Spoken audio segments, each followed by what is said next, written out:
So I decided I wanted to plastic dip my grill, and I had followed 1A Auto's video to replace the grill on a 2012 GMC Acadia as a general guide.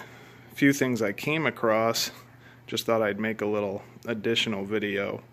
I'll link to that 1A Auto video down in the comments.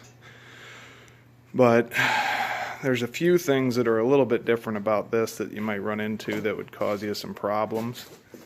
You know, for starters, when you follow that video, you're going to take this cover off, and underneath there's some screws that you're going to have to take out of the top of the grill.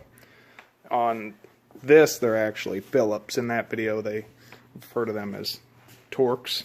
So you're not going to deal with that. You're going to deal with Phillips, and a lot of mine were rusted in, and I ended up having to go ahead and drill those out and then get some replacement parts to try and fix it. The second thing you're going to come across, there's obviously, on this one, there's no fender flares. We don't need to worry about taking those off, and we also don't have to take the back half of the wheel well off. Just take the front section out by his instructions. Again, these screws in here, they're Phillips, and that last one that's holding the body's a Phillips, and it was so rusted in I couldn't get it to come out. I ended up having to drill that out and then get some replacement clips down at AutoZone for that. Next, your fog light down here. When you disconnect that, you're also going to have two connectors, because you have two bulbs in there for your turn indicators. They're exactly the same connector, but there's two of them, so when they go back in, it's not going to make any difference which one you plug where, as long as they're going to that one.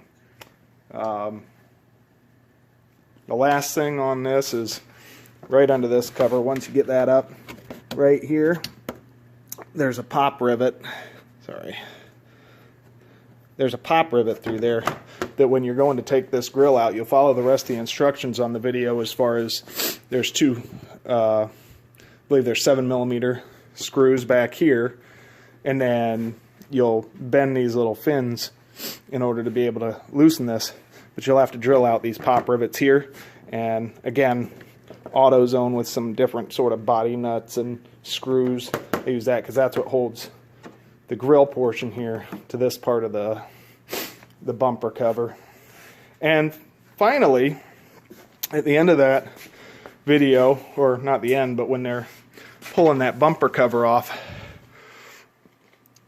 they get done taking out those last bolts. There's a bolt here, which is a Phillips screw for us, and one on the other side, and then those two gentlemen walk away with the bumper. But that's not going to happen with this car, especially if you have this license plate cover. If you do enough searching in some of those question forums you won't want to spend as much time in, you'll see that there's actually 4 pop rivets right here. That'll be the last thing holding this bumper on, and you'll need to just drill those out a small bit, go right down the middle of them, they'll pop out, and then you'll come to, well, how do I get this back together? And these license plate screws that were on before, threaded in there perfectly, hold that bumper cover right on there, hold the license plate holder, and you should be good to go at that. So again, I'll link to that 1A Auto video for the 2012 GMC Acadia, but these are some of the differences I came across, and hopefully that'll help you out.